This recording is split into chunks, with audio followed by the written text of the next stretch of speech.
నమస్తే, welcome to BRK India. నేను హిమోషా. ఇక వివరాలకు వెళ్తే పాలమూరు నీళ్ల కోసం కాదు, నేపాల కోసం పోరాటం అయితే జరుగుతున్న నేల. ఒకవైపు బీజేపీ నేత డీకే అరుణ కేంద్రం కాదు రాష్ట్ర ప్రభుత్వాలే దోషులు అని తేలిస్తే, మరోవైపు రాష్ట్ర ప్రతిపక్షాలు రాష్ట్రం కాదు కేంద్రం అడ్డంకి అంటూ వేలెత్తి చూపిస్తున్నాయి. మరి ఎవరిది తప్పు, ఎవరి మాటలో నిజాయితీ ఉంది? రాష్ట్రం కేంద్రం మధ్య పాలమూరు రంగారెడ్డి ప్రాజెక్టు రాజకీయ చెస్ బోర్డులో పావుగా మారిపోయిందా, లేకపోతే నెపం మీద నెపం, ప్రెజెంటేషన్ మీద ప్రెజెంటేషన్ అంటూ? కానీ నేల మీద మాత్రం ఇప్పటికే నీళ్లు లేవు. ఈ రాజకీయ యుద్ధంలో నిజంగా నష్టపోతున్నది ఎవరు? అదే పాలమూరు ప్రజలేనా, లేకపోతే ఇదే ఈ రోజు పాలమూరు రాజకీయ అసలు సారాంశంగా మారిందని తెలియజేయొచ్చా? ఇక డీకే అరుణ మాటల్లో స్పష్టత ఉంది. పాలమూరు సమస్యలకు కేంద్రం అడ్డంకి కాదని, రాష్ట్ర ప్రభుత్వాల వైఫల్యమే అసలు కారణమని ఆమె అంటున్నారు. జూరాల నుంచి నీళ్లు తీసుకొచ్చే మొదట రూపొందించిన డిపిఆర్ ను అమలు చేసి ఉంటే గనక ఈ రోజు పాలమూరు పరిస్థితి వేరేలా ఉండేదని వాదన. మరి కేసీఆర్ 10 ఏళ్ల పాలనలో ప్రాజెక్టు పూర్తి చేయకపోవడం, ఇప్పుడు కాంగ్రెస్ ప్రభుత్వం కూడా అదే నెపం రాజకీయంలో మునిగిపోవడం, పవర్ పాయింట్ స్లైడ్లతో అయితే ఒకరిపై ఒకరు నెపం నెట్టుకోవడం తప్ప ప్రజలకు ఉపయోగపడే నిర్ణయాలు లేవని డీకే అరుణ ఆరోపిస్తున్నారు. అంటే డీకే అరుణ లాజిక్ ఏమిటంటే డబ్బు లేదు అనడం కాదు, డెసిషన్ లేదు, కమిట్మెంట్ లేదు అనేది. అయితే రాష్ట్ర ప్రతిపక్షాలు ఈ వాదనను పూర్తిగా తిరస్కరిస్తున్నాయి. మరి పాలమూరు రంగారెడ్డి ప్రాజెక్టుకు కేంద్రం సరైన నిధులు ఇవ్వలేదని, మరి జాతీయ ప్రాజెక్టు హోదా ఇవ్వకుండా ఏళ్ల తరబడి పెండింగ్ లో పెట్టిందని ఆరోపిస్తున్నారు. క్లియరెన్స్లు, అనుమతులు, నిధుల విడుదలతో కేంద్రం నిర్లక్ష్యం చేస్తోందని రాష్ట్ర ప్రతిపక్షాల ప్రధాన ఆరోపణ. మరి మాటల్లో మద్దతు, పనుల్లో నిర్లక్ష్యం అదేం కేంద్రం పాత్ర అని కూడా వారు అంటున్నారు. కేంద్రం రాష్ట్రం మధ్య ఈ రాజకీయ తగాదాల్లో ప్రాజెక్టు ఫైళ్లే తిరుగుతున్నాయని తప్ప నీళ్లు మాత్రం పొలాలకు రావటం లేదన్నది ప్రతిపక్షాల ఆగ్రహం. ఈ నేపాల రాజకీయాలనికి ఎండి ఎక్కడ, ఎప్పుడు పాలమూరుకు నీళ్లు వస్తాయి చూడాలి మరి. రైట్, ఇక ఇదే అంశంపై అయితే మనతో మాట్లాడడానికి లైవ్ లో సిద్ధంగా ఉన్నారు జూమ్ లైవ్ లో అనలిస్ట్ కోటేశ్వరరావు గారు. కోటేశ్వరరావు గారు నమస్కారం అండి. నమస్తే సార్, ఇప్పుడు పాలమూరు నీళ్ల కోసం కాదు నేపాల కోసం పోరాటం జరుగుతుందన్న నేల, ఒకవైపు బీజేపీ నేత డీకే అరుణ అయితే కొన్ని వ్యాఖ్యలు అయితే చేస్తున్నట్టు తెలుస్తోంది. అసలు ఇది ఎక్కడి వరకు వెళ్తుంది? పాలమూరు పరిస్థితి ఏమైంది, ఏ విధంగా ఉండబోతుందని చెప్పవచ్చు అంటారు? ఇప్పుడు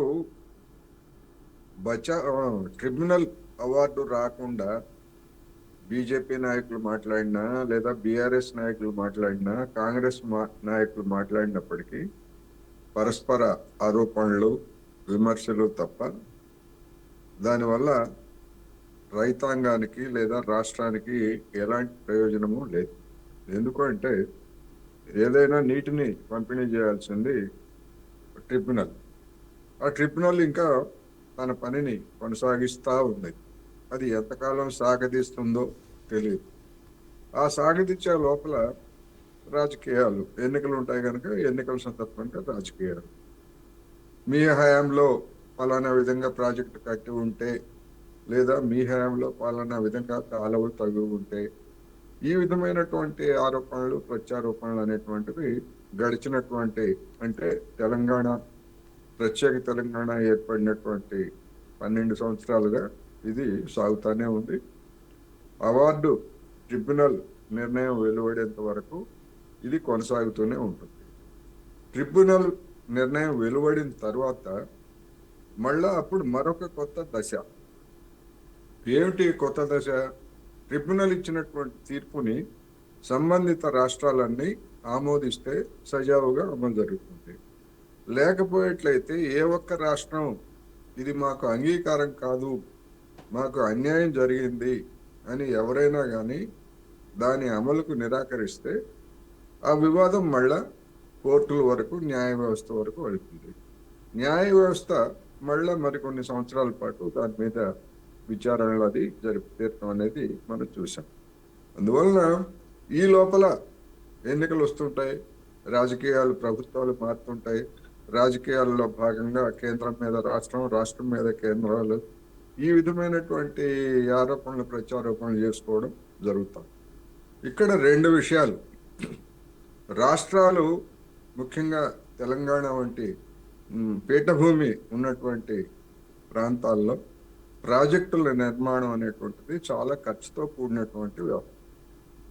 అదే డెల్టా ప్రాంతాల్లో ఒక చిన్న బ్యారేజ్ కడితే నీళ్లు కాలువల ద్వారా పొలాలకు పారుతాయి, చాలా ఖర్చు తక్కువతోటి ఉంటుంది. కానీ తెలంగాణ లాంటి ఎత్తైనటువంటి ప్రాంతాల్లో ఆ విధంగా సాధ్యం కాదు. అందుకనే ఉమ్మడి రాష్ట్రంలో కూడా తెలంగాణలో ఉన్నటువంటి ప్రాజెక్టులను ఎందుకు నిర్లక్ష్యం చేశారు అంటే, అవి భారీ ఖర్చుతో కూడుకున్నటువంటి వ్యవహారం కనుక, అంత శక్తి రాష్ట్ర ప్రభుత్వాలకు లేదు కనుక వాటిని అలా వాయిదా వేసుకుంటూ వచ్చారు. అనివార్యమైనటువంటి పరిస్థితుల్లో అది ప్రాంతాల మధ్య విభేదాలకి లేదా పార్టీల అస్తిత్వానికే ముప్పు ఏర్పడటంతో అనివార్యంగా కొన్ని ప్రాజెక్టులని కట్టడం ప్రారంభించారు. అందువలన కేంద్ర ప్రభుత్వం జాతీయ ప్రాజెక్టులుగా ఒక ప్రాజెక్టుకి ఇస్తారా, 2 ప్రాజెక్టులకు ఇస్తారా అనేటువంటిది పక్కన పెడితే, ఏదో ఒక ప్రాజెక్టుకైనా కనుక ఇచ్చేట్లయితే అది రాష్ట్రానికి ఎంతో రిలీఫ్గా ఉంటుంది. మిగిలినటువంటి ప్రాజెక్టుల మీద రాష్ట్రం తన వనరుల్ని ఖర్చు పెడుతుంది. అందువలన కేంద్ర ప్రభుత్వానికి బాధ్యత లేదా అంటే బాధ్యత ఉన్నది. ఉదాహరణకు మహబూబ్ నగర్ జిల్లాలో రాష్ట్ర ప్రభుత్వం నిర్మించేటువంటి ప్రాజెక్టుల ద్వారా నీళ్లు వచ్చి అక్కడ పంటలు పండి రైతాంగం వాళ్ళందరూ కూడా వ్యాపారాలు సజావుగా జరిగితే, మరి జిఎస్టికి సగం జిఎస్టికి కేంద్ర ప్రభుత్వానికి వెళ్తుంది కదా, మరి కేంద్ర ప్రభుత్వానికి బాధ్యత లేదా? అందుకని ఈ విధమైనటువంటి అడ్డు సవాళ్ళు కాకుండా బాధ్యతాయుతంగా వ్యవహరించాలనేది ఈ సందర్భంగా నేను చెప్పదలుచుకున్నాను. మరి కోటేశ్వరరావు గారు ఇప్పుడు డీకే అరుణ ఏమంటుందంటే, కేంద్రం కాదు ఇటు రాష్ట్ర ప్రభుత్వాలే దోషులని తేలిస్తే కూడా, అంటే అదే విధంగా ఇటు మరోవైపు రాష్ట్ర ప్రతిపక్షాలు కూడా, అంటే ముఖ్యంగా మనం చూసుకుంటే రాష్ట్రం కాదు కేంద్రం అడ్డంకి అంటూ కూడా వేలెత్తి చూపుతున్నాయి. అంటే దీంట్లో ఎవరు తప్పు ఉన్నట్టు, అంటే దీన్ని ఎవరిది తప్పుగా తీసుకోవచ్చు అంటారు? మరి అంటే నీటి మన దేశంలో గడిచినటువంటి, అంటే స్వాతంత్రానికి ముందు నుంచి స్వాతంత్రం తర్వాత కూడా నీటిని పంపిణీ చేసేది ట్రిబ్యునల్స్ తప్ప ప్రభుత్వాలు కాదు. కేంద్ర ప్రభుత్వము కాదు, రాష్ట్ర ప్రభుత్వం కాదు. ఎందుకని? వివిధ రాష్ట్రాలతో సంబంధాలు ఉన్నాయి. ఇప్పుడు కృష్ణా కానీ, గోదావరి కానీ, మహారాష్ట్ర, కృష్ణా నదికి వచ్చేసరికి మహారాష్ట్ర, కర్ణాటక, ఆంధ్రప్రదేశ్, తెలంగాణ. అదేవిధంగా గోదావరి దానికి వచ్చేసరికి మహారాష్ట్ర, ఛత్తీస్గఢ్, ఒరిస్సా, ఆంధ్రప్రదేశ్, తెలంగాణ, ఇట్లా అనేక రాష్ట్రాలతో ప్రమేయం ఉన్నటువంటి ఈ నదుల పంపిణీకి సంబంధించి కేంద్ర ప్రభుత్వం బాధ్యత తీసుకోదు. కేంద్ర ప్రభుత్వం ఒక ట్రిబ్యునల్ అవార్డు చేస్తుంది, నియమిస్తుంది. ఆ ట్రిబ్యునల్ రాష్ట్రాల వాదనలు విని, అదేవిధంగా సమాచారాన్ని, ఆయా నదుల్లో ఉన్నటువంటి నీటి లభ్యతను, కొన్ని పారామీటర్లకు అనుగుణంగా నీటి లభ్యతను పరిశీలించి దాన్ని బట్టి నిర్ణయిస్తుంది. అందుకని ఒక ఫెసిలిటేటర్గా కేంద్ర ప్రభుత్వం ఉంటుంది తప్ప, కేంద్ర ప్రభుత్వం నేరుగా నీటిని కేటాయించేట్లయితే అది వివాదాలకు కూడా దారితీస్తుంది. కాంగ్రెస్ ప్రభుత్వం అధికారంలో ఉంది కనుక కాంగ్రెస్ ప్రభుత్వం రాష్ట్రాల్లో ఉంటే ఆ రాష్ట్రాలకి ఎక్కువ నీటి కేటాయించి, కాంగ్రెసేతర ప్రభుత్వాలు ఉంటే తక్కువ నీళ్లు కేటాయించి, అదేవిధంగా బీజేపీ ప్రభుత్వం అధికారంలో ఉంటే బీజేపీ దాని మిత్ర రాష్ట్రాలకు ఎక్కువ నీళ్లు కేటాయించి, మిగిలినటువంటి వాళ్ళకి తక్కువ నీళ్లు కేటాయిస్తే ఆ పంచాయతీ అసలు తెగదు. అందుకని కేంద్ర పాత్ర అనేటువంటిది ఉన్నది, లేదని అంటలేదు. కానీ ఈ నీటి కేటాయింపుల విషయంలో దాని పాత్ర పరిమితమే అనేది నేను చెప్పదలుచుకున్నాను. మరి కోటేశ్వరరావు గారు, మనం ఇక్కడే ఒకటి గమనించాల్సిన విషయం ఏంటంటే, ఇటు పాలమూరు రంగారెడ్డి ప్రాజెక్ట్ అయితే చెస్ బోర్డు, అంటే రాజకీయ చెస్ బోర్డులో అంటే చూసుకుంటే పావలాగా మారిపోయిందా, లేదంటే గనక నెపం మీద నెపం, ప్రెజెంటేషన్ మీద ప్రెజెంటేషన్ ఇస్తూ, కానీ నేల మీద ఇప్పటి వరకు చూసుకున్నా కూడా నీళ్ళ చుక్కనే లేదు, అంటే నీళ్ళే లేవు వారికి. అంటే ఈ రాజకీయాల యుద్ధంలో గనక మనం చూసుకుంటే నిజంగా దీంట్లో నష్టపోతున్నది ఎవరు, మరి లాభపడుతున్నది ఎవరు, దీంట్లో ఎవరిని తప్పుగా తీసుకోవచ్చు, అసలు ఇక్కడ ఎవరు నష్టపోతున్నారు కంప్లీట్ గా మనం చూసుకుంటే? ప్రతి ప్రాజెక్టు వివాదాస్పదం అవుతున్నది. ఇప్పుడు పాలమూరు, మహబూబ్ నగర్, అదే పాలమూరు, రంగారెడ్డి లేదా ఇతర నల్గొండ జిల్లాలు, ఇటువంటివన్నీ కూడా గతంలోనే కేటాయింపులు జరిగినటువంటి లిఫ్ట్ ఇరిగేషన్ స్కీమ్స్ కావచ్చు లేదా ఇతర పథకాలకి ఏ విధమైనటువంటి ఇబ్బంది లేదు. అవి కాకుండా మిగిలినటువంటి ప్రాంతాలకి నీటిని సరఫరా చేసేటువంటి ప్రాజెక్టులకు సంబంధించి మాత్రమే ఇప్పుడు వివాదం నడుస్తూ ఉంది. ఆ వివాదం దేన్ని బట్టి నడుస్తూ ఉంది? ఇంతవరకు నీటి కేటాయింపులు అనేటువంటివి అవార్డు ఇవ్వలేదు. రాష్ట్రం విడిపోయిన తర్వాత, నూతన రాష్ట్రం ఏర్పడిన తర్వాత కృష్ణా జలాల్లో ఉదాహరణకు 812-13 టీఎంసీలు ఉంటే అందులో 511 టీఎంసీలు ఆంధ్రప్రదేశ్లో ఉన్నటువంటి ప్రాజెక్టులకి వినియోగంలో ఉన్నాయి కనుక 500 టీఎంసీలు వాళ్ళు వాడుకోవాలని, 299 టీఎంసీలు తెలంగాణ వాడుకోవాలనేటువంటిది రాష్ట్రం విడిపోబోయే ముందు చేసినటువంటి ప్రతిపాదన. ఆ ప్రతిపాదన తాత్కాలికమే అది. ఎందుకంటే కృష్ణా జలాల్లో మాకు 50%, 71% మొత్తం ఈ క్యాచ్మెంట్ ఏరియా మా రాష్ట్రంలో ఉంది కనుక 71% కాకపోయినా కనీసం 50% జలాలు మాకు రావాలనేటువంటిది తెలంగాణలో ఉన్నటువంటి వాళ్ళు వివిధ పార్టీలు చేస్తున్నారు. కానీ నీటి న్యాయం వాటర్లా ఆ విధంగా ఉండదు. ముందు కట్టినటువంటి ప్రాజెక్టులకు ముందు ప్రాధాన్యత ఇచ్చి తర్వాత మిగిలినటువంటి నీటిని మిగతా ప్రాజెక్టులకి కేటాయింపుకు సంబంధించినటువంటి మాత్రమే ఉంటుంది.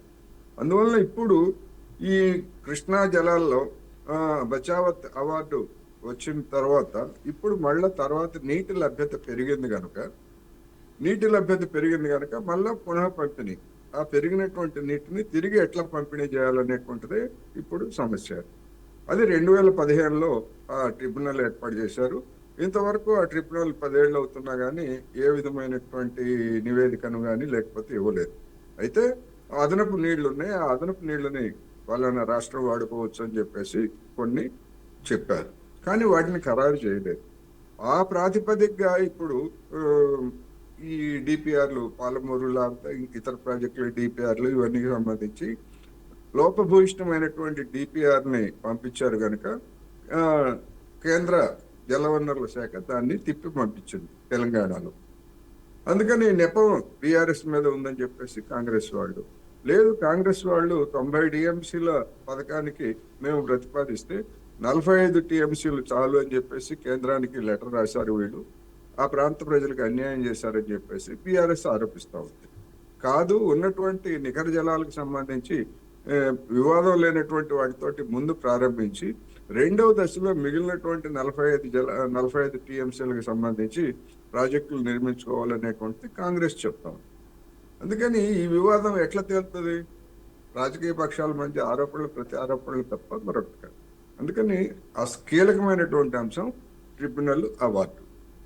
మిగులు జలాలు ఎన్ని ఉంటాయి, ఆ ఏ రాష్ట్రానికి ఎన్ని వస్తాయి, అదేవిధంగా కృష్ణా గోదావరి జలాలు ఇప్పుడు పోలవరం దగ్గర నుంచి కృష్ణా నదిలోకి నీటిని తరలించడానికి రాష్ట్ర ప్రభుత్వం ఒక పథకం వేసింది. ఆ విధంగా తరలించినప్పుడు ఆ జలాల్లో ఎగువ రాష్ట్రాలకి వాటా వస్తుంది. అందుకని ఇట్లాంటివన్నీ కూడా ఉన్నాయి. స్టేటస్ అయితే ఉన్నది, కానీ అవేవి ఖరారు కాలేదు. ఖరారు కాకుండా ప్రాజెక్టులు కనుక నిర్మిస్తూ ఉంటే ఆంధ్రప్రదేశ్ ప్రాజెక్టుల మీద తెలంగాణ అభ్యంతరం తెలుపుతుంది, తెలంగాణ ప్రాజెక్టుల మీద ఆంధ్రప్రదేశ్ ప్రభుత్వం కూడా అభ్యంతరం తెలియజేస్తుంది. ఇప్పుడు జరుగుతున్న విచారణలో, కమిటీల సమావేశాల్లో జరుగుతున్నది అదే కదా. అందుకని ఆ ట్రిబ్యునల్ ఫైనల్ గా ఒక నిర్ణయం వెలువడేంత వరకు ఈ వివాదాలు ఇట్లా సాగుతూనే ఉంటాయనేది మనం గమనించాలి. మరి కోటేశ్వరరావు గారు, మనం ఇక్కడే ఒక విషయం గమనించినట్లయితే కనుక డీకేఆర్ ఉన్న మాటల్లో ఒక స్పష్టత ఉంది. అదే ఏంటంటే ఇటు పాలమూరు సమస్యకు కేంద్రం అనేది అడ్డంకి కాదని, మరి రాష్ట్ర ప్రభుత్వాల వైఫల్యమే అసలు కారణమని ఆమె అంటున్నారు. దీని పరంగా మనం చూసుకుంటే జూరాల నుంచి నీళ్లు తీసుకొచ్చి మొదట రూపొందించిన డిపిఆర్ ను కూడా అమలు చేసి ఉంటే గనక ఈ రోజు పాలమూరుకు ఆ పరిస్థితి వచ్చేది కాదు కదా. ఇప్పుడు పాలమూరు పరిస్థితి వేరేలా ఉండేదని కూడా వాదనలు అయితే వినిపిస్తుంది. ఇప్పుడు కేసీఆర్ 10 ఏళ్ల పాలనలో పూర్తి కావాల్సిన అది ప్రాజెక్టు ఇప్పటి వరకు అలాగే ఉంది ఉండడానికి కారణం ఏమై ఉంటుందంటారా? నిజంగా ఈ డీకేఆర్ ఉన్న మాటలో నిజంగా ఒక స్పష్టత ఉందంటారా? ఇప్పుడు డీకేఆర్ కూడా రాజకీయ నాయకురాలు తప్ప అవేమీ జలవనరుల నిపుణురాలు కాదు. అందువలన ఇప్పుడు కాంగ్రెస్ బీఆర్ఎస్ మధ్య నడుస్తున్నటువంటి వివాదం కూడా అదే. జూరాలని వదిలిపెట్టేసి మీరు శ్రీశైలానికి లింక్ పెట్టారు, శ్రీశైలం దగ్గర నుంచి నీళ్ళన్నీ ఆంధ్రప్రదేశ్ తరలించుకుపోతా ఉంది అనేటువంటిది నడుస్తుంది. ఇక్కడ మనం గమనించాల్సింది ఏంటంటే, మన నీటిపారుదల నిపుణులు ఒక నిర్దిష్టమైనటువంటి ఏది సరైనటువంటిది, ఏది ప్రయోజనకరమైనటువంటిది, ఏది తక్కువ ఖర్చుతోటి రైతాంగానికి లేదా సామాన్య జనానికి తాగునీటికి నీటిని అందించాలి అనేటువంటి దాని విషయంలో అదీను శూన్యతమే ఇదేను శూన్యతమే అన్నట్టుగా ఏ పార్టీ అధికారానికి వస్తే ఎవరు ముఖ్యమంత్రిగా ఉంటే ఆ ముఖ్యమంత్రి మెప్పు పొందేందుకు వాళ్ళకు అనుకూలమైనటువంటి సలహాలు ఇచ్చి చేస్తున్నారు. ఇప్పుడు అదే కదా, ఇప్పుడు తుమ్మిడిహెట్టి దగ్గర కాంగ్రెస్ వాళ్ళు చెప్తారు తుమ్మిడిహెట్టి దగ్గర కట్టుకుంటే ఇంత సమస్య ఉండేది కాదని చెప్తారు. మరి తుమ్మిడిహెట్టిని సమర్థించేటువంటి నిపుణులు ఉన్నారు. అదేవిధంగా దాన్ని మార్చి రీడిజైన్ చేసి కాళేశ్వరాన్ని నిర్మిస్తే కాళేశ్వరాన్ని సమర్థించేటువంటి నిపుణులు ఉన్నారు. మరి ఇద్దరు నిపుణులే, ఇద్దరు తమ వాదనలు చెప్తున్నారు.